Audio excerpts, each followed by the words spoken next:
Are you ready for this? It is so crazy the amount that I paid for my 7 egg retrievals last year.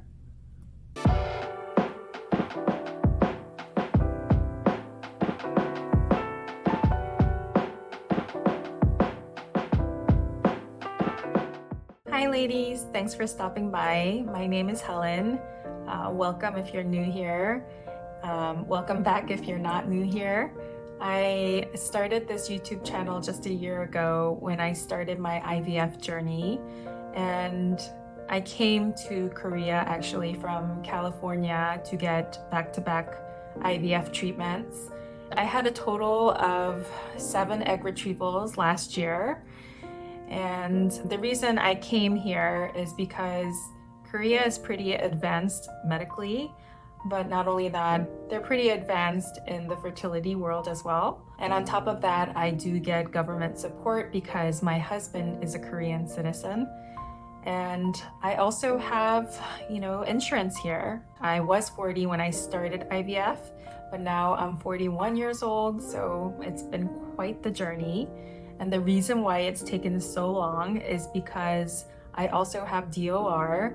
And so that basically means that I don't get a lot of eggs when I do IVF.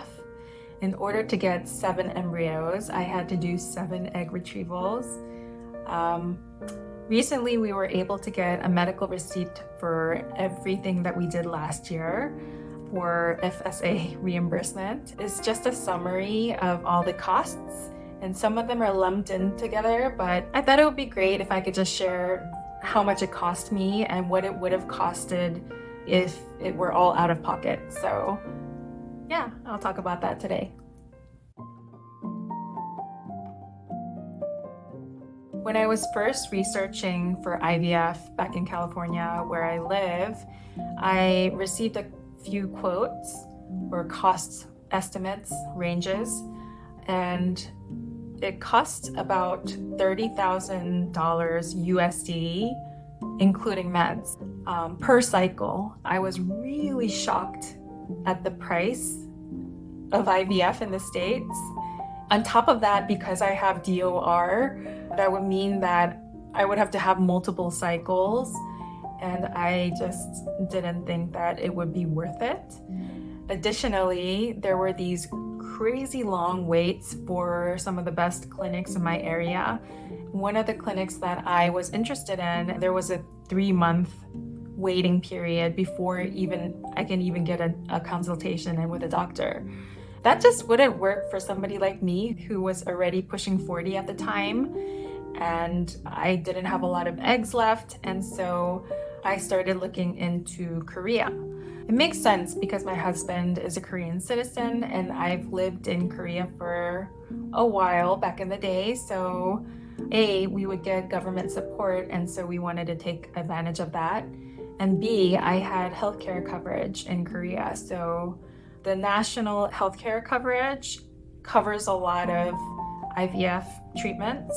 Initially, when I was first researching everything and going into my first cycle, I was told that it would cost about $3,000 USD per cycle. And I actually stated that in my very first video too, that I thought it would be about $3,000 per cycle. So I'll link that first video up here if you haven't seen that. But with the government aid, now that I'm looking at the receipt, I realized that it was so much more affordable than the $3,000 that I had originally said. Are you ready for this? It is so crazy the amount that I paid for my 7 egg retrievals last year. For 7 egg retrievals, I paid a total of approximately $2,500. But mind you, these are just the egg retrievals. It doesn't include any transfer costs. Let's break down how much my 7 egg retrievals last year cost me.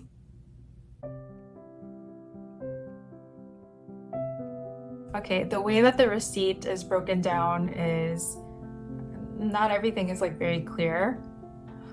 You need to request for a more itemized receipt in order to see what exactly everything costs. But I'll just tell you what's on my summary. The doctor consultation altogether was $430 USD. Medication, not the injections, but other medication, was $7. I don't even remember what this was. Injections were $3,158. Anesthesia was $373. Surgical procedures, $8,810. This also includes treatments, which I think freezing and storage also is included in this amount. Labs, $1,302. Radiology, $6. Medical supplies, $160. Ultrasounds, $1,057. All other patient responsible, it says, $8. So the total amount is $15,311. The amount that was covered through National Health Insurance was $8,840, which is a huge chunk. And then the amount that was covered by government support that I applied for separately was $3,985. And the total that I paid out of pocket, my payment, was $2,486. So basically 2.5K. So that's it. I cannot believe that I paid less than $2,500 for 7 egg retrievals. That just blows my mind. I can't believe I thought it was $3,000 per cycle. I mean, I'm sure it would be for some people who don't have government support.